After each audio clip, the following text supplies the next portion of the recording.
Welcome to the Inner Blueprint Podcast. I'm Sean Foyer, the Universal Mindset Disruptor. With over 20 years of turning blueprints into thriving home improvement businesses, I've learned that the strongest foundations start in your mind. Whether you're building a business or your own success, we're here to reshape how you think and face daily life and always remind you to enjoy the ride.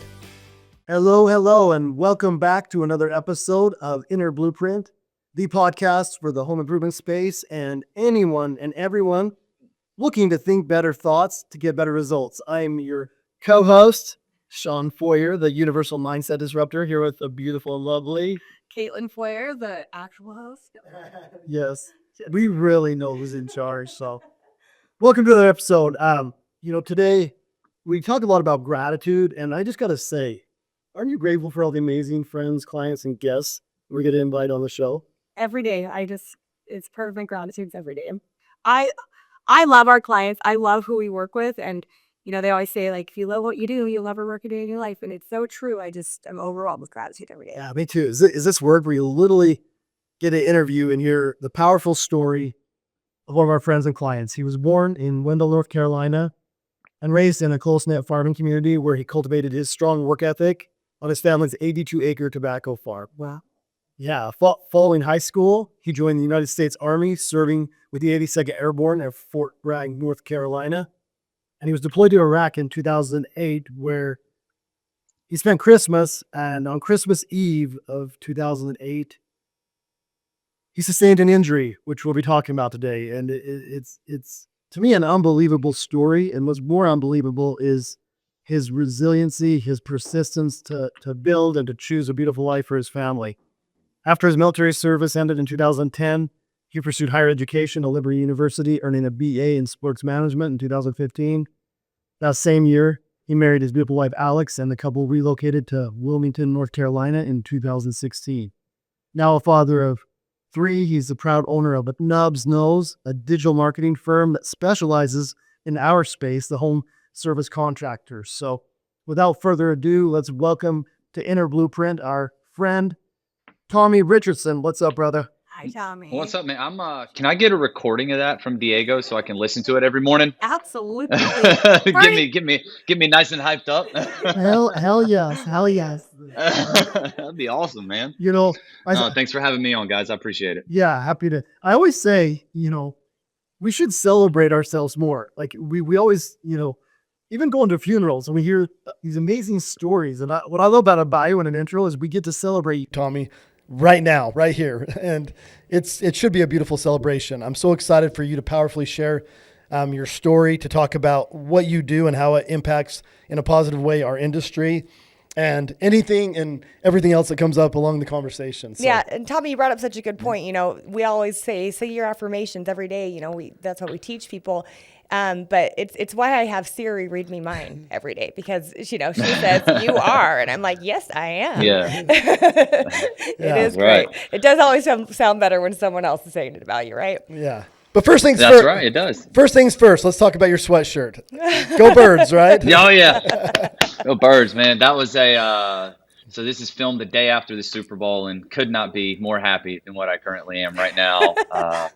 When it comes to my sports teams, I couldn't be happier. I'll put it to you that way. There we go. Yeah, you're a fan. Our good friend and mentor, Charlie Gindell, James Henriquez. I know he was there with his son, Mason. We actually saw him on TV. He was sitting right above the Eagles end zone on the tunnel. So cool. Oh, that's really cool. Yeah, and what an amazing experience for Eagles fans and for football fans. I mean, I was kind of hoping it was a better game, but an ass whooping's a good game too, especially if you're cheering for the team. Look, it was a low stress game, and that's the way we like to keep it. We've had enough stressful games this year. It was good to have a low stress one. Yeah, Definitely. Amazing.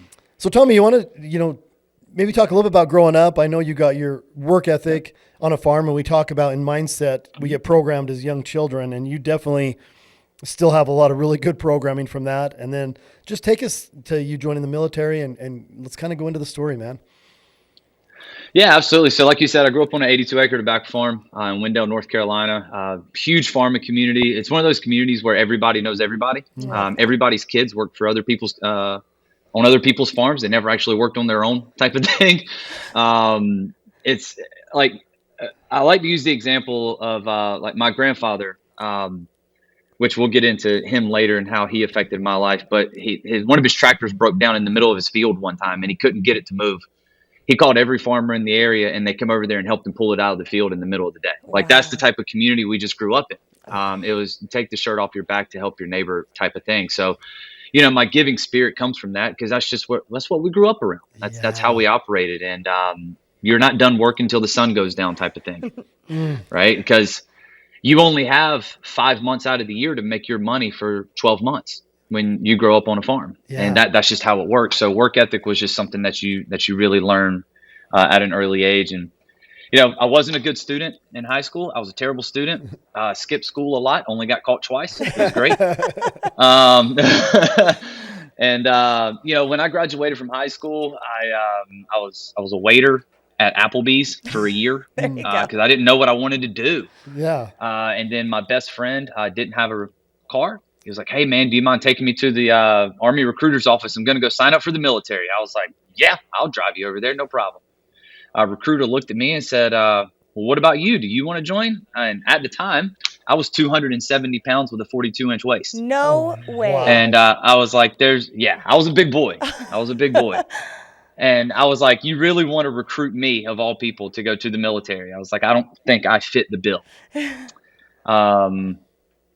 I was so big, I had to pass a PT test in order to go because I couldn't pass the tape measuring test. Wow. Like, I was a big boy. I was a big boy. You were a big farm boy. I did not know that. I would have never I was. guessed. I mean, So I mean, now I'm 6'1", 190 pounds.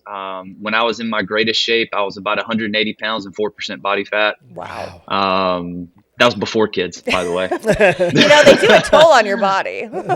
Oh my gosh! Like, I swear I put on sympathy weight with my wife along the way. I feel that. It ended up at Liberty University after the military and all that good stuff, which we can get into my military. That's really where my life drastically changed. Is once I joined the military. Back in 2007 is when I joined, but I left in 2008 to go to basic training at Fort Benning, Georgia. Okay. Wow. And how was basic training? What lessons did you learn, and how did you end up in Iraq? So basic training really wasn't that hard to me. I know that's weird to say, but it wasn't. Like, the physical side of it, of having to run and do push-ups and sit-ups and climb ropes, that was hard. But the mental aspect of it really wasn't that difficult to me. I grew up on a farm. We got up early and worked anyways. There was nothing new to me, right? Like, my dad made me do push-ups for not saying sir and ma'am when I was growing up. Like, that's the type of family that I came from. I'm that right? mom. So, my girls do burpees instead of, go to timeout. So yeah, I love that. Yeah. So, like, doing push-ups and sit-ups as a punishment was like, whatever, I've been doing this my whole life, like, this is nothing to me. Yeah. But for me, basic training taught me what sports never could. Because I played baseball. That was like my sport, which, yes, it's a team sport, but it's a very individualized team sport. Like, I'm responsible for my area, just do my job. Yep. Yes. Right. When I'm up at the plate, it's me versus the pitcher. That's it. But whereas when you're in the military, I'm depending on 40 other guys standing around me or someone dies. Yes. Mm-hmm. So that's what the military taught me. And I've carried that into a lot of my life, like our home environment that we have here with our 3 kids. Not that, hey, you screw up, someone dies, but that mentality is really hard to break. Yeah. Right. But it taught me a lot about teamwork. It taught me that I can do more than I think I can. Yeah. Just when you think you're exhausted, you always got one more mile left in you. Oh my gosh. Yes. I love it. That's kind of what basic training just taught me. Right. Like, and I got out of basic training, and I had a weekend away, and I was right back at training again because I went to airborne school. That's where they teach you how to fall out of an airplane. That's basically what they teach you how to do. It's the easiest school in the military. We're not going to make this sound like it's any harder than what it actually is. It's the easiest school in the military. But that was a lot of fun. I got my orders while I was there, and they told me I was going to the 82nd Airborne at Fort Bragg. And I was like, oh, that's an hour and a half south of where I grew up. Wow. And at the time, I was mad about it. I was like, I joined the military to go see the world, not to get stationed an hour and a half south of where I grew up. You know what I mean? Like, I wanted to go to Hawaii and go be with that airborne unit, or go to Italy and go be with that airborne unit, or Yeah. I wanted to go Absolutely. somewhere fun, right? Like, I didn't want to be in North Carolina. I already knew Fayetteville. I've been there before. I would later be so thankful that I was as close to home as what I was, Oh, good. because we deployed later that year in 2008. And that was a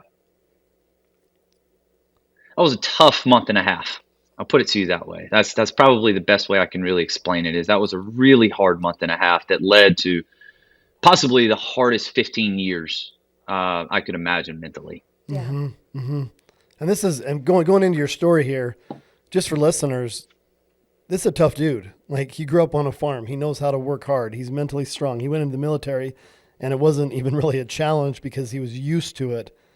And what he's about to describe was something he wasn't prepared for. I don't know that any of us could be prepared for it. And first and foremost, Tommy, can I just thank you for your service, man? Yes, You know, as somebody who didn't Absolutely. serve in the military, my grandpa did. And I think, you know, listeners, we need to do a better job with our kids, with this generation, of understanding the sacrifice.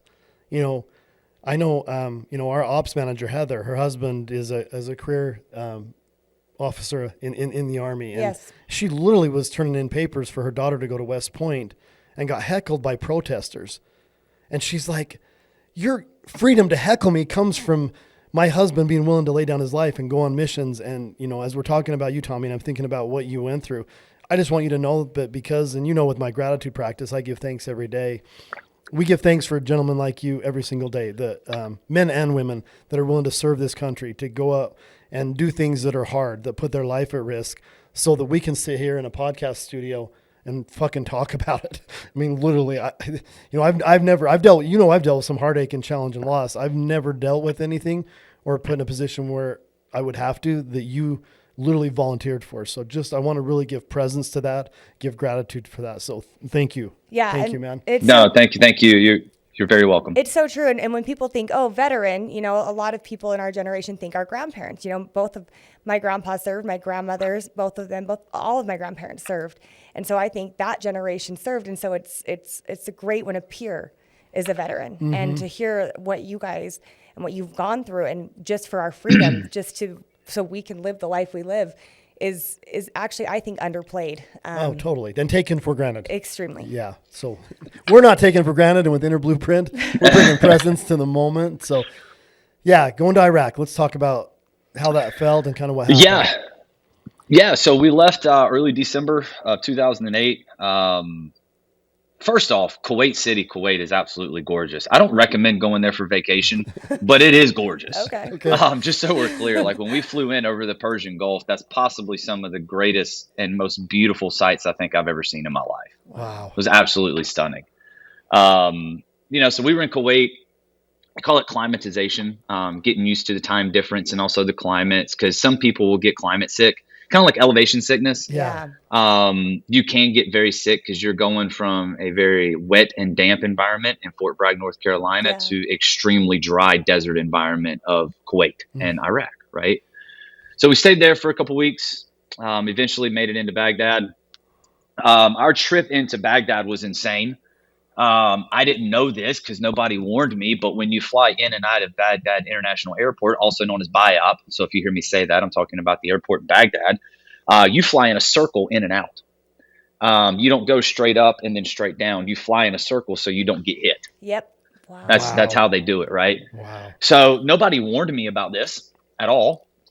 So we're coming down to land and we're just spinning in a very tight circle. I almost threw up in the back of the airplane because I was not prepared for that at all. But leaving BIAP, we left in a Chinook. So if you know anything about a Chinook, it's the double propeller helicopters. It's really big. You can transport thousands or hundreds of soldiers at the same time. As we're landing in our SUJ, that's where we were staying. It's called an SUJ. Running off the back, all of our bags are in the middle of the Chinook, and we're on the outside, right? And as soon as they drop the back tailgate, I see tracer rounds going past the back of our Chinook, and they're like, grab a bag and get out. And I'm like, I don't want to. This is stupid. Can we come back in 20 minutes or so? That'd be great. Yeah. So my first experience actually being in a war zone was bullets flying past the back of the Chinook. Wow. We did not have our helmets on. We did not have our protective gear, our bulletproof vest on. We didn't have bullets in our guns. We had nothing. They just said, get off and run, because we were taking over for all of our gear was inside of our bags, and we were taking over and getting ammunition from a different unit. Wow. Wow. So I unarmed, grabbed the wow. bag and I grabbed the bag and I just ran and said a prayer all the way to the building, because what other choice do you have? Yeah.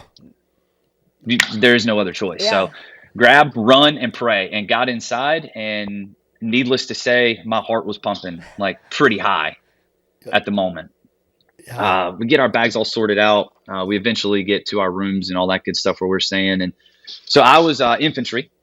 So I was what they call an 11 Charlie, which means I was a mortarman. So if you ever see the like big standalone tubes where they drop something down in it and it fires off, that was my job. That's what I did.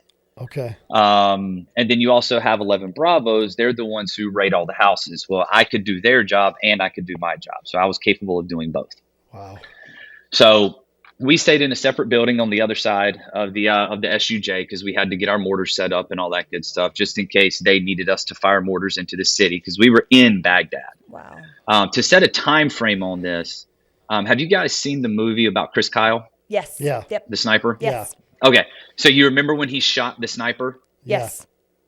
Okay, our unit was his QRF. Wow. We were his quick response force, just to put time frame Yeah. and the area that we were in Yeah. into perspective of people who have seen that movie, right? Wow. So we were there when Chris Kyle was there.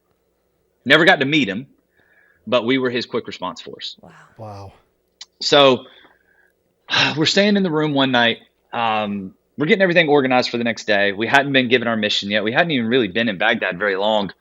And I'm standing with my back to the door. Y'all gonna have to give me a second. Yeah. I still hate talking about it. It's not that I hate talking about this. It's still hard to get through sometimes. Yeah. No, thank you for sharing, man, and take as much time as you need to. But I'm standing there. I got my back to the door, and I hear this clanging sound that hits the ground. And when I hear it hit the ground, I kind of turned around and I looked, and in between my feet there was a blasting cap, which is about 6 inches long, and it's just a really small tube. That's all it is, right? I didn't know what it was.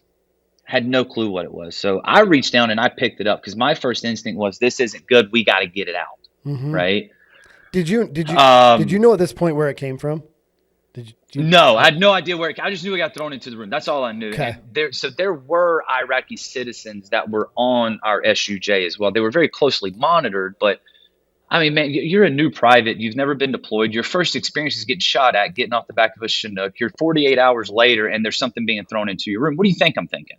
Yeah. Yeah. You know what I mean? Like, this is dangerous. I got to get this thing out of here. So, I'm pulling a Call of Duty, hitting RB, and trying to throw that son of a gun back out, essentially, is what I'm trying to do, right? As soon as I touched it, it blew up in my hand. Oh my God. Like, within seconds, it blew up in my hand. Everything went white. Like, I couldn't see anything. My ears are ringing like crazy.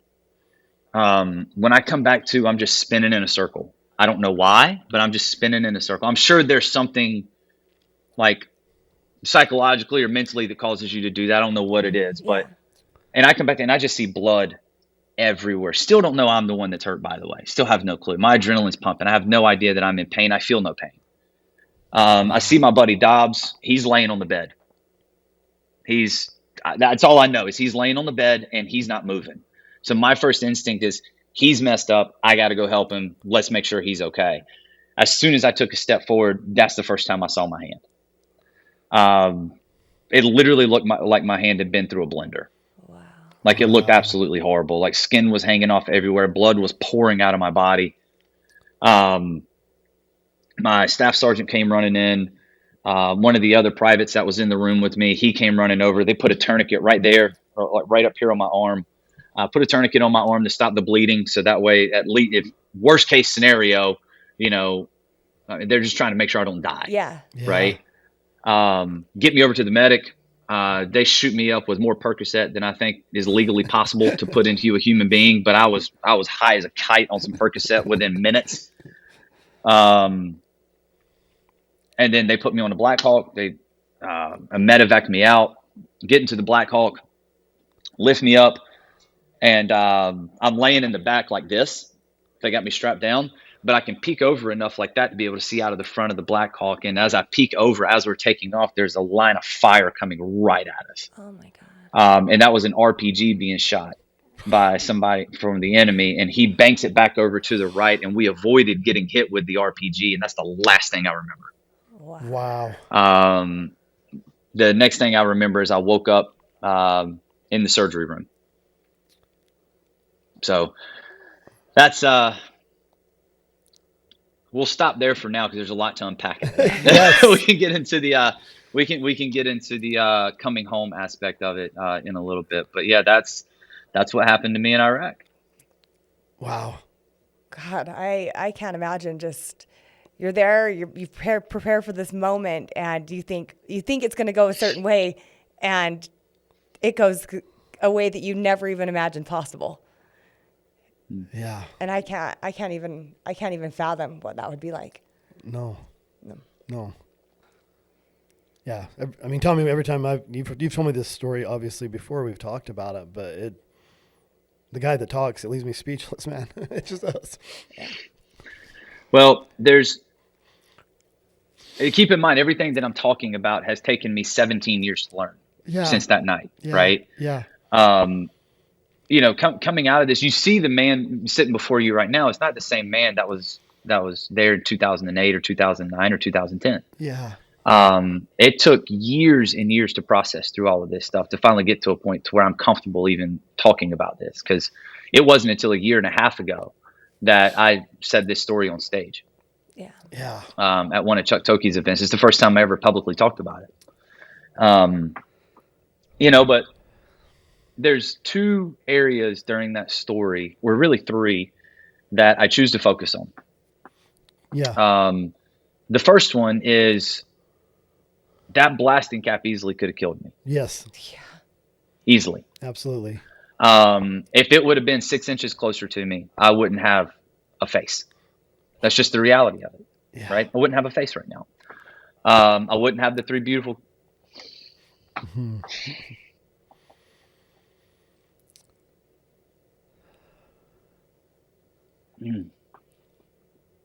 Yep.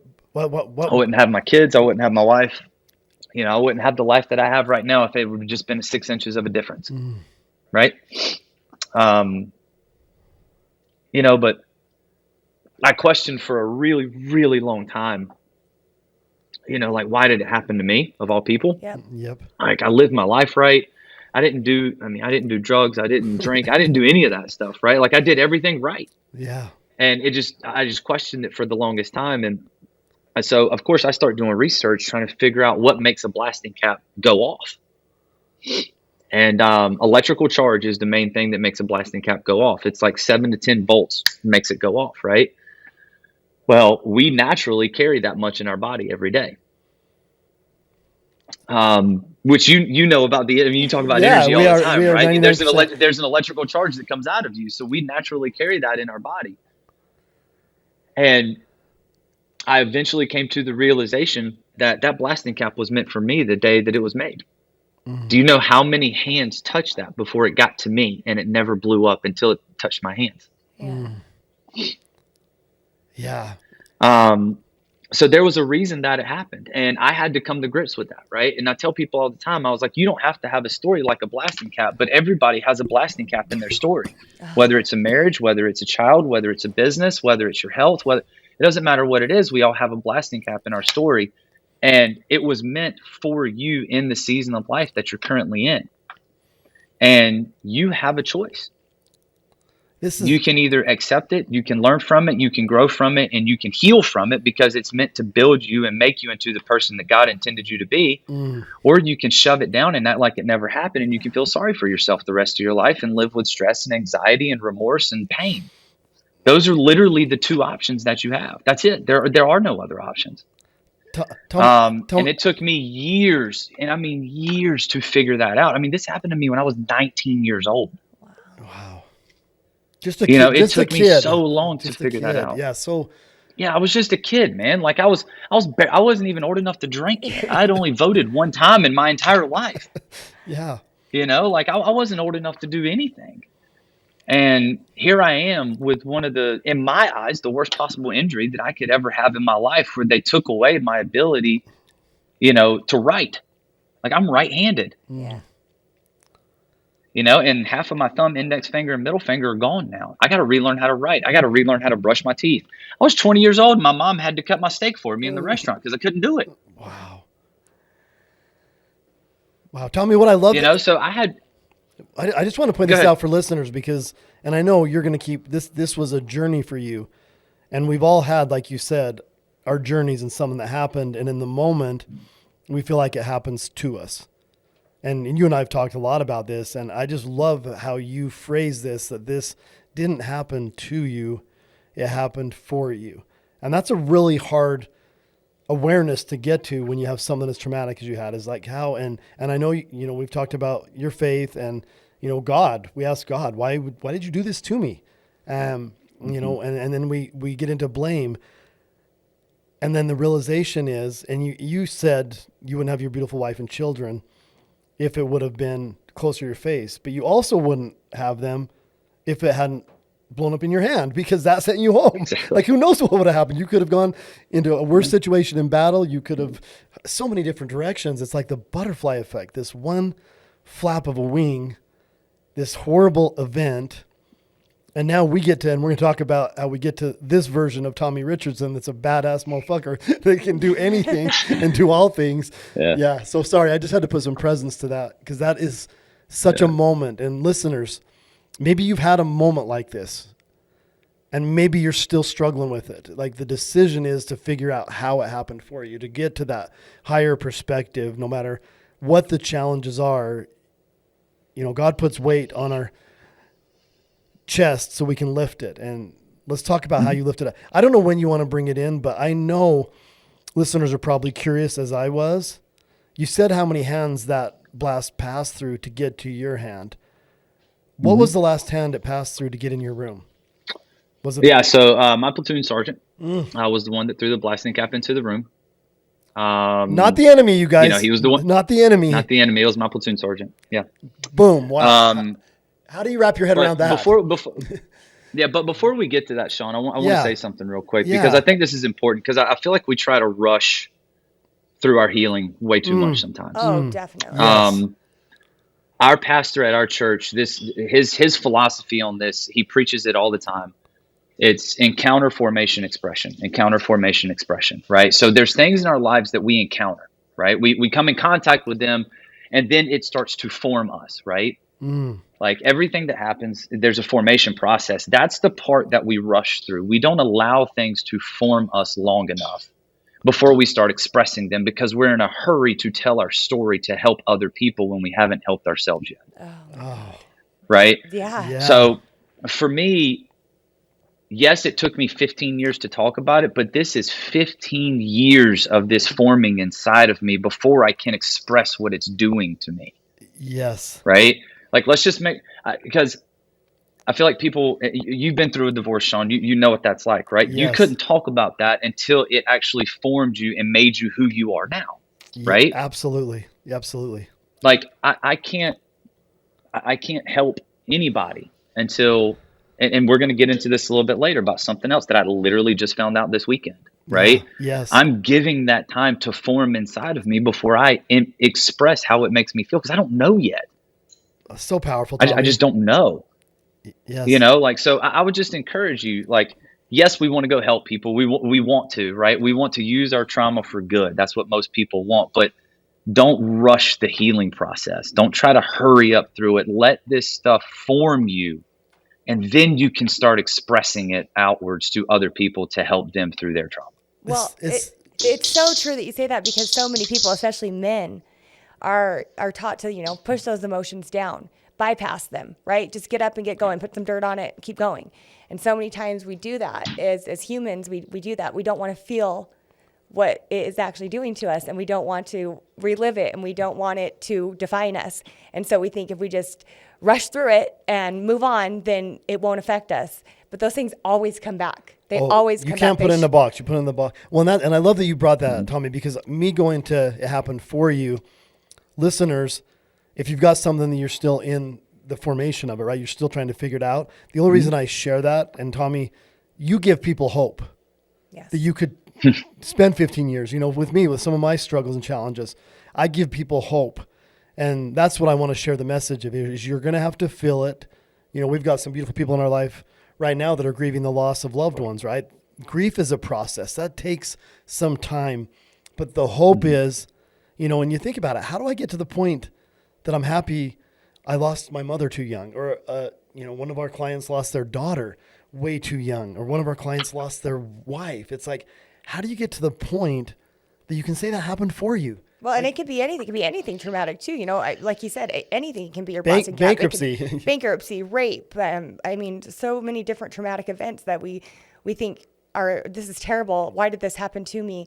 And how am I ever going to be a different person because of it? How do I ever come out on the other side of it?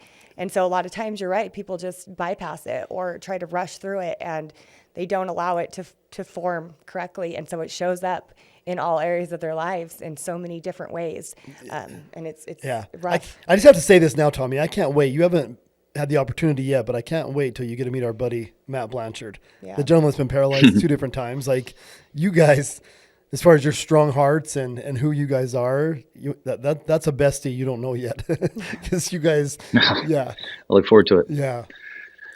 But to your point though, my platoon sergeant's the one that threw the blasting cap in the room. And man, it took me a while to even accept the fact that he's the one that did it. Like, I didn't want to believe it when I first found out. I was like, nah, he wouldn't do that. You know what I'm saying? Like, why would he ever do that? Like, that doesn't even compute in my brain, right? Like, your brain doesn't have space in it to compute that somebody would do that to you. That's supposed to be your friend. Yeah. And your leader. Like, they don't make space for that. Yeah, and a leader, right? Like, he's an E6. He's a staff sergeant in the United States Army who went through Ranger School, and he's been on numerous deployments. Why would he knows better? When did you find out? How long was it after it happened in your recovery that you found out that he was the one that threw it in there? Oh, I don't remember the exact timeline. Okay. To be honest, Sean, I really don't. It was a little while. I remember he called me. I remember he called me about 6 months into the deployment. It was within a month that I found out it was him. I'll put it to you that way. It was within a month, but about 6 months in, he gives me a call, and he's like, "Hey man, I'm coming home for R&R, which is 2 weeks. When you in the Army, you deploy for 1 year, so they give you 2 weeks off over the course of that year to be able to come home, see your family, basically give you a reason to keep fighting." Yeah. You know what I mean? He goes, "Hey man, I want to get together with you. I want to get together with you." And I was like, "Okay, sounds good. Like, I'm in, right? Like, I'm okay with it." Because I'm like, there's no way he intentionally did it. Right. There's no way this was something that was malicious. So me and him are both fishermen. At the time, I'm living at Fort Bragg, but I'm going home to see my family on the weekends in Raleigh. Like I said, I would later find out that it's the biggest blessing I ever received to have family so close. Yes, for this, yes. So he comes into town and we go fishing, and we just sat down and talked, right? And I was like, what? Why? Like, what was the reasoning behind this? And he goes, well, it was in a canister that was marked as a dud. It was a complete accident. I'm like, oh, okay, honest mistake, right? Crap happens. Yeah. It is what it is. Right. Let's fast forward to Saturday. Yeah, this is just this weekend. Just this weekend. So my buddy Dobbs, who was standing right beside me, you heard me talk about him earlier in the story when I got injured. Haven't seen him since that night until Saturday.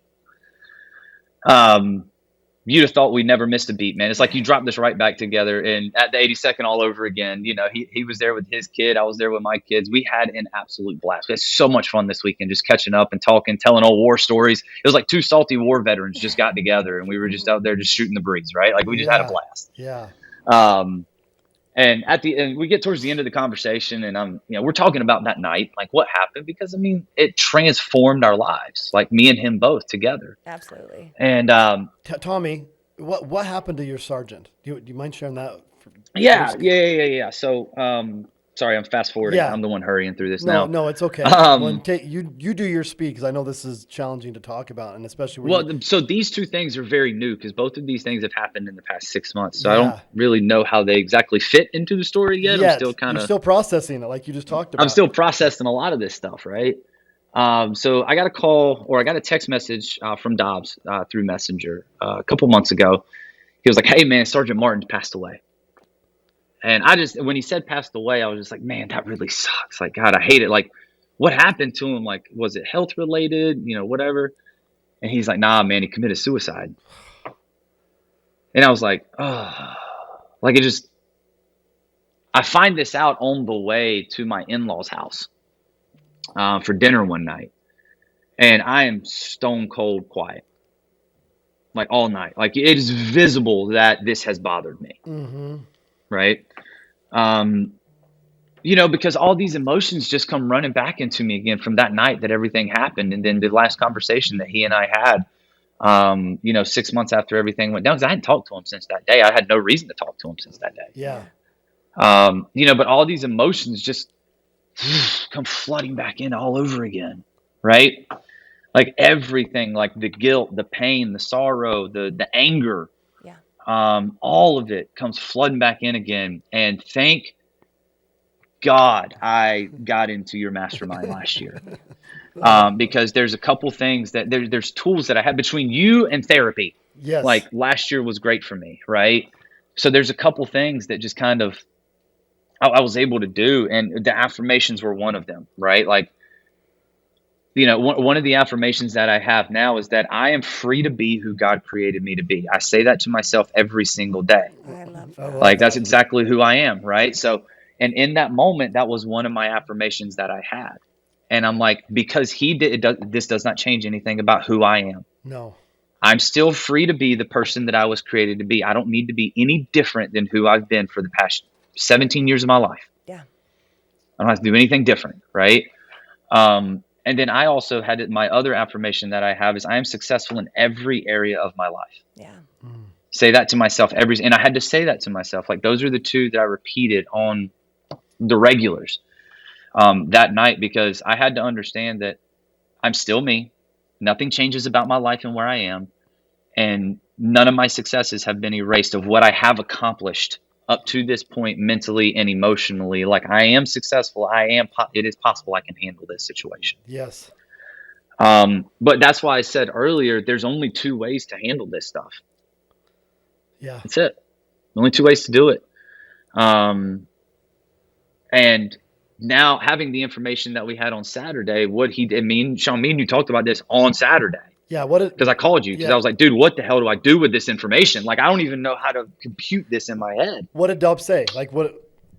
Well, we were just talking and I told him, I was like, man, I never held anything against Sergeant Martin because I know he didn't mean anything, right? Like, it was a complete accident. It was in a dud thing, blah, blah, blah.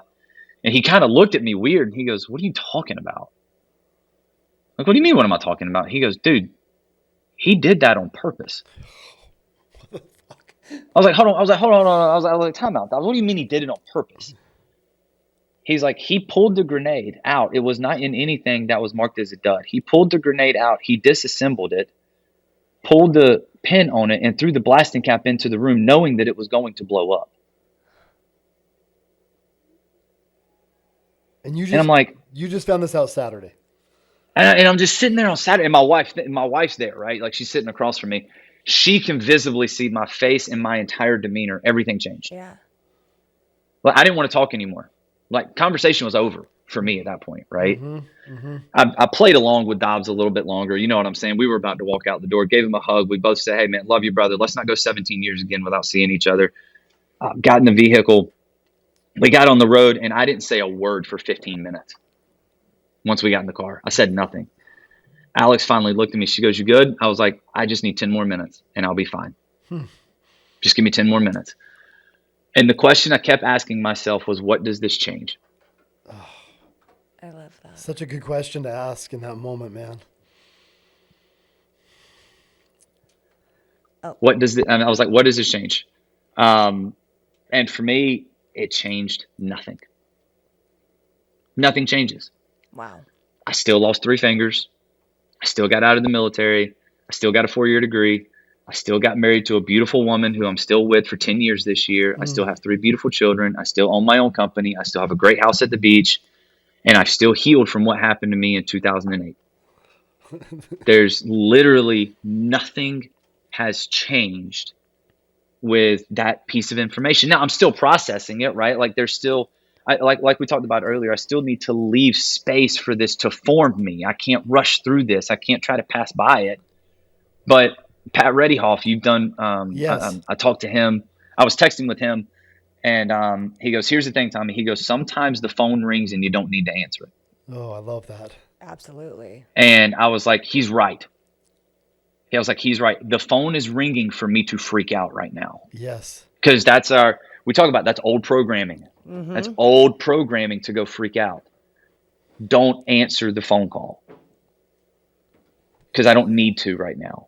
Because I've done all the work to get to who I am today. And I'm not going back to who I was last year. That's not going to happen again. You're right. And what a powerful question to ask yourself. Like, what does this change? What does this change? And you get to decide, Tommy. No one gets to decide. And the power behind that is that nobody gets to decide that except for you.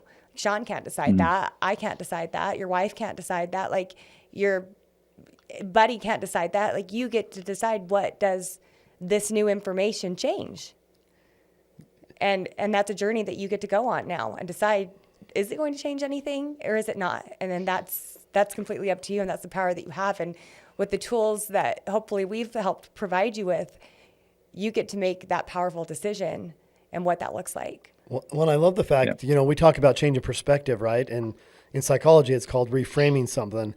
And your question reframed it for you, because it could have changed how you feel. It could have changed what you're thinking. It could have changed going back and replaying it, how you would have lived differently knowing this information. And in my mind, you would have had a lot of anger and resentment that would have blocked you from creating the beautiful life you've created. So I love how you're reframing it for now as you step into this and say, okay, nothing changed it in a negative way in my life because of this information. And you went right to gratitude, which I absolutely love. Like, what do I have to be grateful for? So thanks for sharing this. I mean, I love that we're having this discussion with me, you, and Caitlin. And, maybe we'll do a follow-up in a year and see what amazing you create out of this as you process it and say, okay, I mean, you already have this amazing, I think, moving, strong story. And the way you're handling it, to me, makes it even that much more powerful. I mean, it just does. It shows who you are, shows your ability to be resilient and to think powerfully your way through. Because as you're saying that, I'm just thinking, I don't know how I could just take 10, 15 minutes like you did. So hats off to you again. I just can't give you enough credit. Well, here's the thing, Sean. I didn't have a choice. Yeah. I got 3 kids sitting in the back seat. Yeah. I didn't have time to be angry. Like I had to, and my kids will never know this. Maybe they will, maybe they won't, but I couldn't be angry in front of my kids in that moment. Right? Like I couldn't let that information change the fact that my 3-year-old screaming in the back seat of the car. I can't take that out on him. Yeah. I had to find a way to process this very quickly, reframe it in my mind, and get my head on straight, because I have something more important sitting in the car with me. Oh. Yeah. And that just shows how strong you are, like how great of a man you are, how much work you've done, and it's so funny because, we always hear, like, you never know what someone's going through. You never know someone's full story. Everybody has their own story. And Tommy, like, I've seen you on stages. I follow you on social media. I see you every week on the calls. And you would never know what Tommy's been through, what Tommy is going through, what happened to him and for him, because of the way that you show up and the way that you live your life and how successful you are in everything that you do. And it's really just, it's amazing to me, Tommy. It's amazing. When you say you had no choice, I mean, there are people in that moment that would have freaked out, right? There are people that wouldn't have thought of their kids. And again, I think some of it because of Inner Blueprint, and the emotional impact and the paradigm that could be created by seeing their dad have a full meltdown. And so you protected him from that. And to me, that's just such a win for you. And really for me and our program too, because I know you've got a lot of tools in your tool bag. And I always want to give credit to mental health and to therapy and the licensed professionals that you've been to. But in our business group, with the power of our mindset, just a combination coming out in the version of you is thank you for sharing it on Inner Blueprint, the podcast, man. This is such a good story. Absolutely, man. And to speak to what it is that you do, I can say there's a couple things that transform me more than anything else with your work. I mean, I know you have a lot that's in there, but I can pinpoint it to probably 3 things that have helped me more than anything else. Right? Yeah. Okay. So I never had a problem with saying what I wanted. I've always been a dreamer. Yeah. I've never had that problem. Like, my wife is a great dreamer for the 2 of us. I'll go ahead and tell you that right now. If I couldn't do it, she'd take over, no problem, right? But for me, it was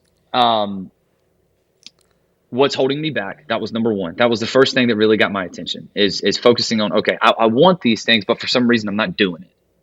Yeah. Why? Like, what is it that's stopping me from getting there? And it wasn't the first time around that I learned this lesson, but the second time around that I learned this lesson was, I have all the knowledge in the world on what I want and how to get there, but for some reason I'm not doing it. And I keep going back to try to go get more and more and more knowledge on a subject, when all I need to do is just apply what I already have and I'd be just fine. Yeah. You know, so that's, for me, that's where that knowing and doing gap that we talk about there, that's, once I understood what that was and I understood why I was struggling, I was like, oh, well, this is easy. Yes, it is easy, right? This Close is the easy. gap. Close the This is gap. easy. Yeah. I know what to do. Now I just Yeah, got to exactly. do it.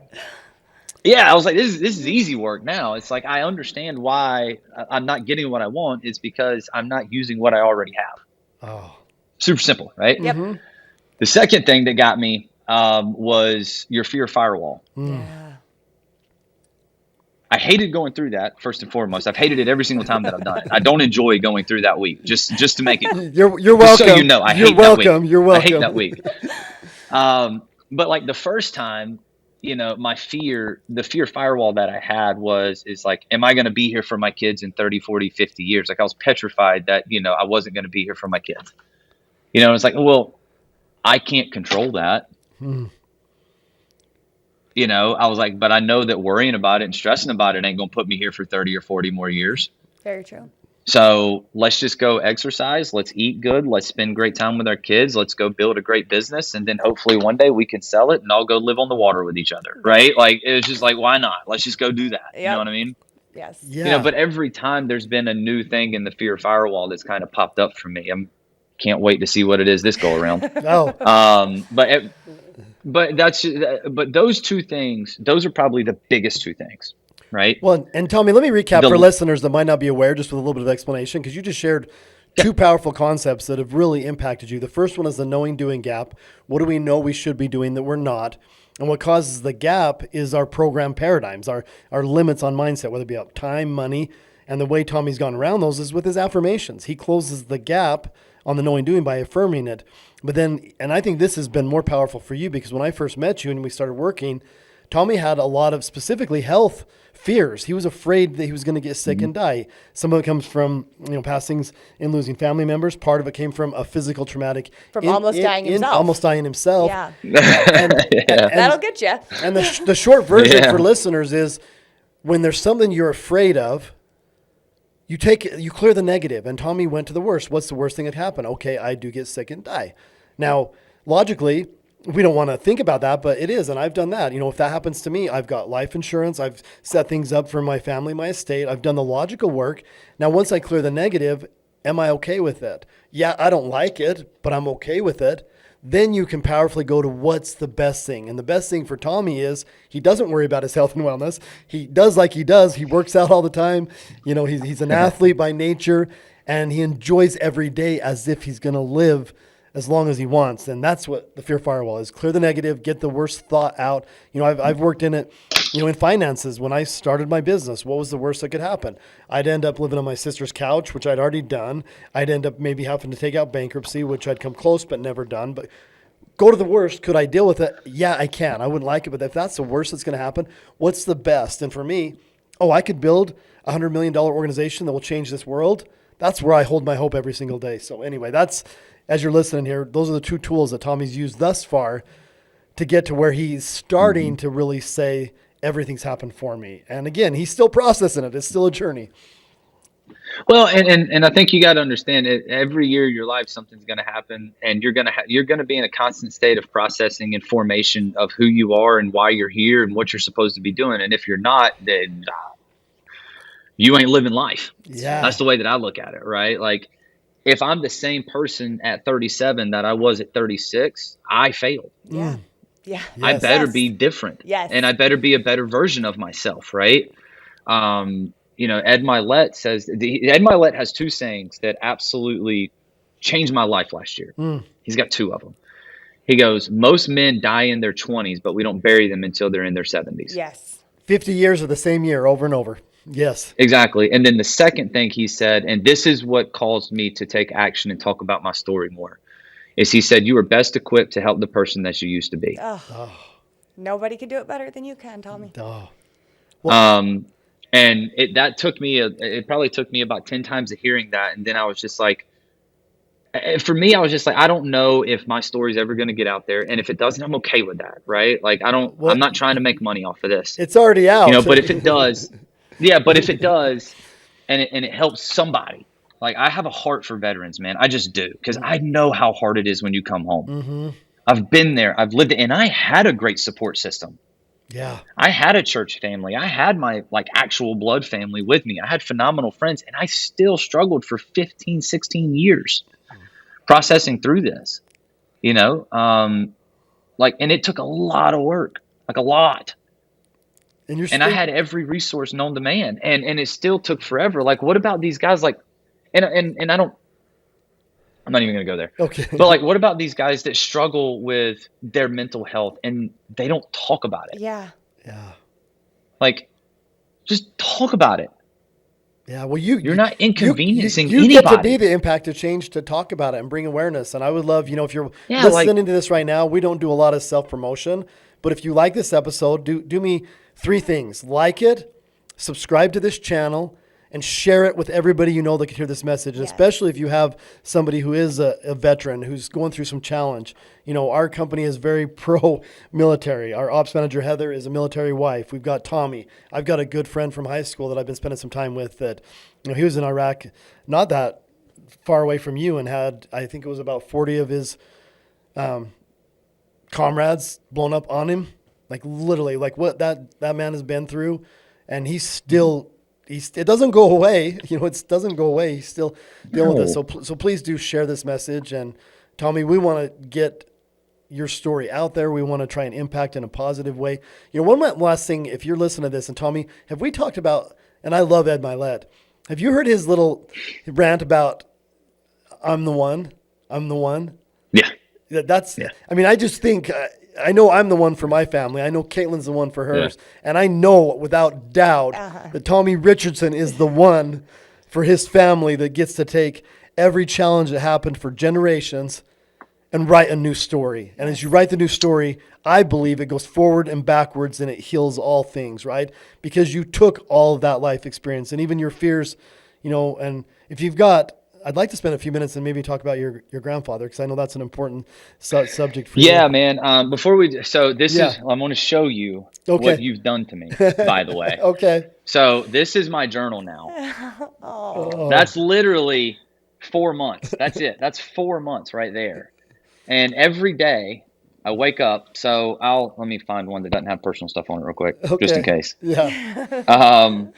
But here's a good one right here, right? So every morning I wake up and I have my word of the year. My word of the year is abundance. That's my word this year. Great. Right? Great. So for me, the word abundance doesn't mean having more things, just so we're clear.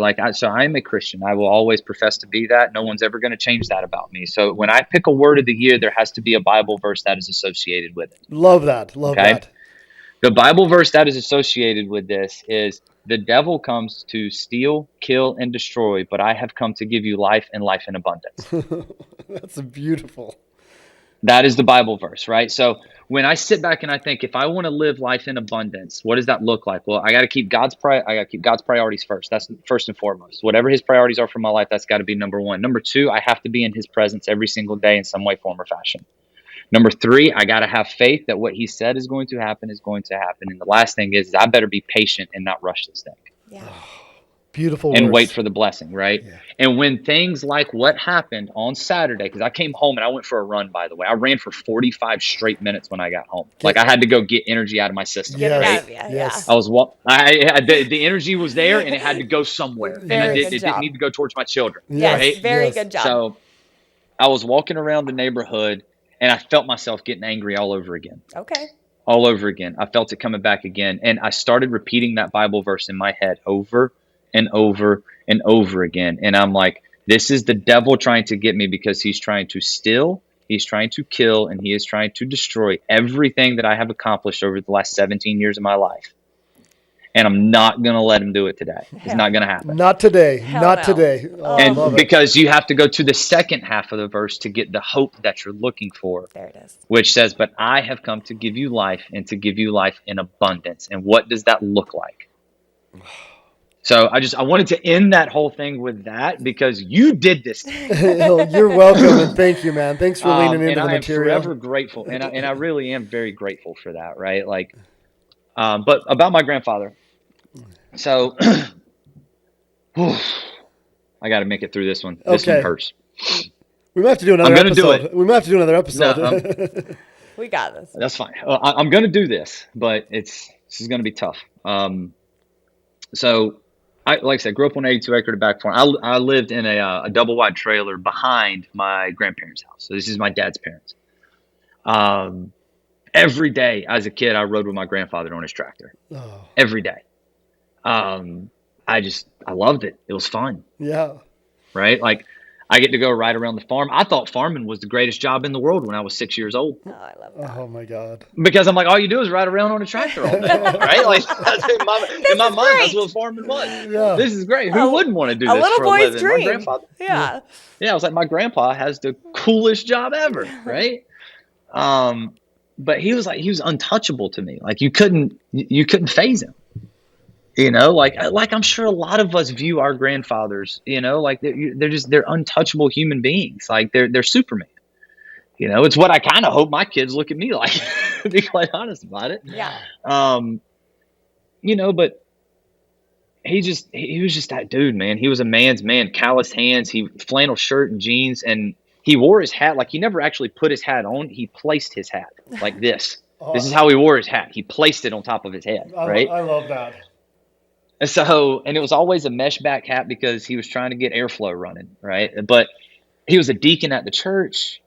He had 2 boys, my dad and my uncle, married to his wife since he was like 20 years old. Like they've been married for over 30 years. You know, like it was just, everything about it was just so beautiful. You know what I mean? And one day he got sick and nobody really told me what was going on. I was like 13, 14 years old when we found out he was sick. And eventually they told me he had what's called cirrhosis of the liver. Yeah. And I was old enough and I was in high school and I was in biology class. So I went to ask my biology teacher, like, what is cirrhosis of the liver? She goes, well, usually it's caused when someone drinks a lot. And I'm like, but Granddaddy Don doesn't drink. He's never had a drop of alcohol in his life. Wow. Like ever, period. End of discussion. He's never had it. I'm like, this doesn't compute. There's not space for this in your brain to try to figure this out because you don't understand it. And I could just watch him get worse and worse and worse. And he's not becoming he's not the person that he was to me. It's like, you know, now he was touchable. Right. Yeah. And, it was January of 2004. He was getting real bad off. And they sent him to the hospital. I'm 15 years old at the time. And we're at the hospital. He got there on a Sunday. Wednesday night, they're like, hey, he's doing better. We're all right. Everything's fine. We're going to send him home. And we're like, awesome. Let's go. Right? They're like, we want to keep him one more night, though, just to make sure. Because this was like 7 or this is probably 4 or 5 o'clock in the afternoon when they told us this. So like, we're not going to get him discharged tonight. He'll leave in the morning. We're like, all right, cool. Overnight went downhill. And I mean, it was almost instantaneous. He went downhill. Friday night, he died. Yeah. Wow.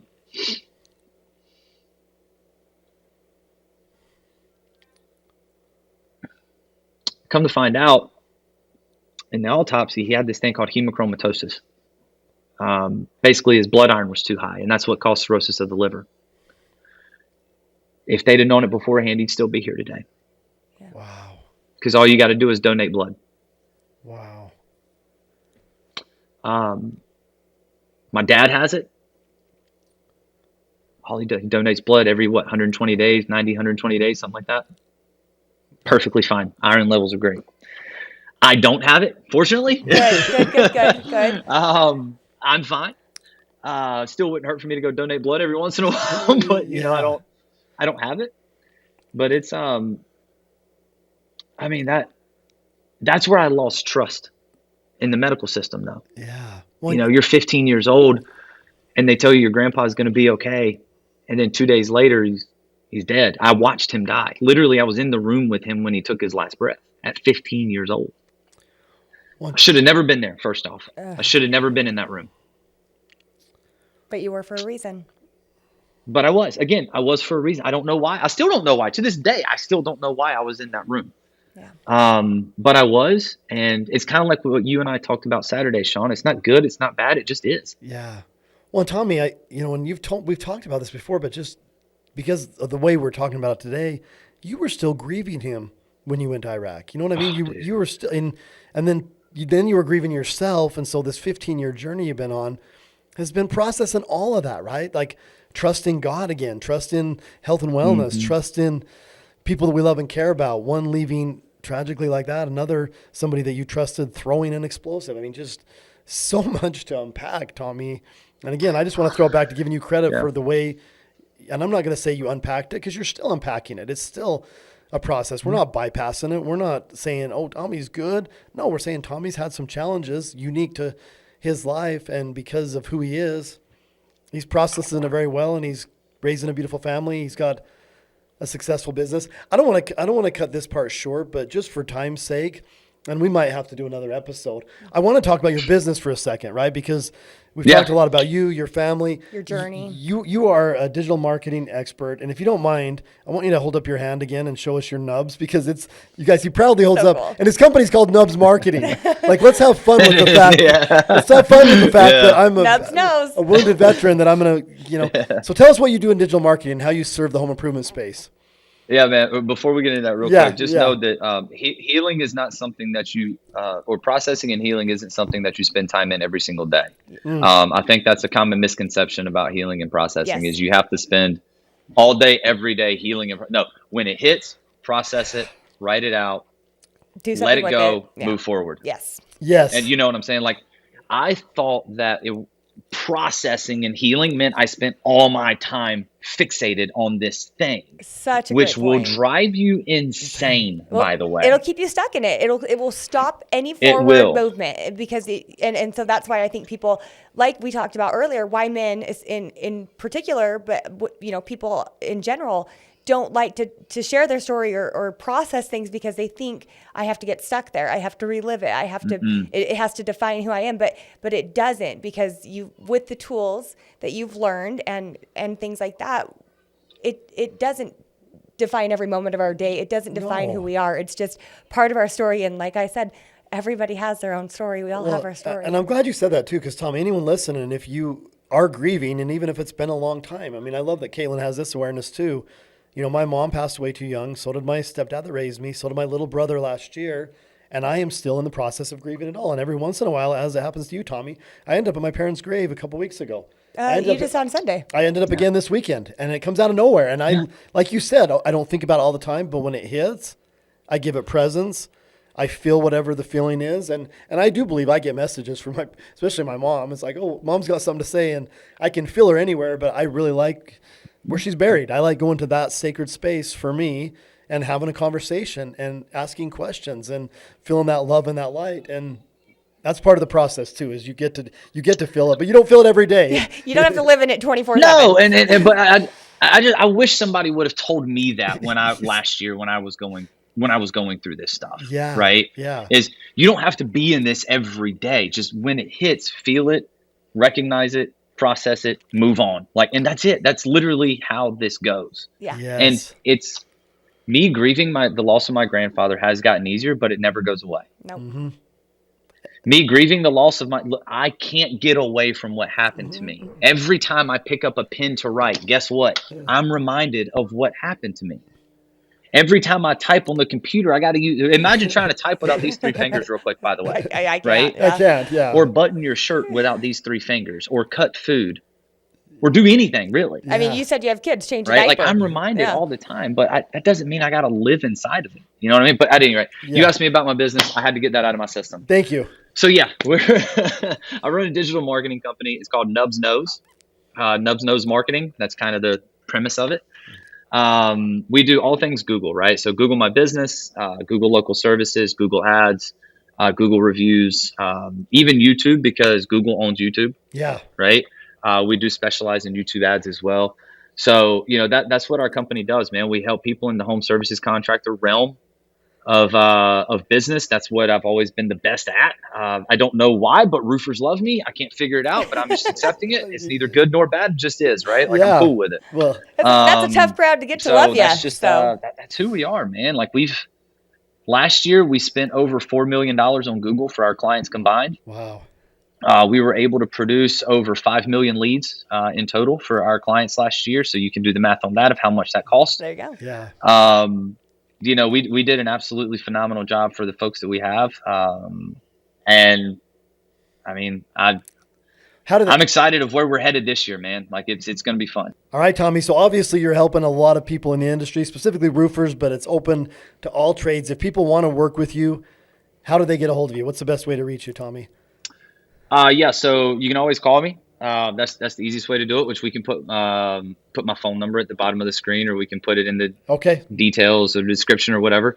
You can also send me an email at tommy@nubsknows.com. That's nubsknows.com. Or you can find me on social media, Facebook or Instagram. Either one, doesn't matter. All right. And Tommy, you're a speaker, and I think that your message is so powerful. I know that there are people that would love to have you speak for them at events, or, no matter how big or small. And so please do reach out to Tommy for that, because this story is something that changes lives. It truly changes lives. It does. It does. Well, all right. Well, Tommy, I think we're going to go ahead and wrap this episode. I think we probably have another one in our future. I'm going to just set that intention now. Definitely. As we do in Mindset. We're going to do a follow-up maybe in a year, if it even takes that long for you to be to the next level where we're going, holy shit, Tommy. But you mentioned YouTube, and you and I have talked about this. So this episode is on YouTube. So I want to throw out a challenge and an offer to work together. We've talked about it in the past, but how about we start having you help? And if you need to work with Diego, our producer here, but let's get some promotion on this episode and get your story out there. They always say nobody cares about your story until you're winning, and you are winning and you've processed this I appreciate it. challenge. So thank you for sharing your story powerfully, dude. I'm recording this and I've been gripped to it. So listeners, I hope you've been gripped to it as well, because this is a story that really speaks to our hearts as Americans, as those that appreciate those that serve, and powerful humans overcoming powerful challenges that God puts in front of us. And I can't say it enough. One, how grateful I am to have you come into our group, to get to know you a little bit better. I'm so happy Caitlin got to hear this. Caitlin, what do you have to say? I'm blown away. God, that was a terrible choice of words, by the way. Oh, shit. I think it was actually the perfect way to end this. It was actually the perfect way to end this thing. That might be the title of the episode, Blown Away with Tommy Richardson. I really think that was the perfect way to end it, Caitlin. I'm going to be honest with you. There we go. Well, Tommy, thank you so much. I'm so grateful for you. I'm so grateful for your friendship. I'm so grateful for you sharing this story and for who you are as a human. So thank you. And Tommy, it's 11. Well, thank you guys. I appreciate it. It's 11:11, which means it's probably 1:11 there, which is an angel hour. So thanks for this beautiful episode, man. Absolutely, man. Well, again, guys, I appreciate it. Thank you for allowing me to come on here and talk to you guys for a little bit. So good. All right. Thanks for listening. Enjoy the ride. It's a good one. Welcome to the Inner Blueprint Podcast. I'm Sean Foyer, the Universal Mindset Disruptor. With over 20 years of turning blueprints into thriving home improvement businesses, I've learned that the strongest foundations start in your mind. Whether you're building a business or your own success, we're here to reshape how you think and face daily life, and always remind you to enjoy the ride.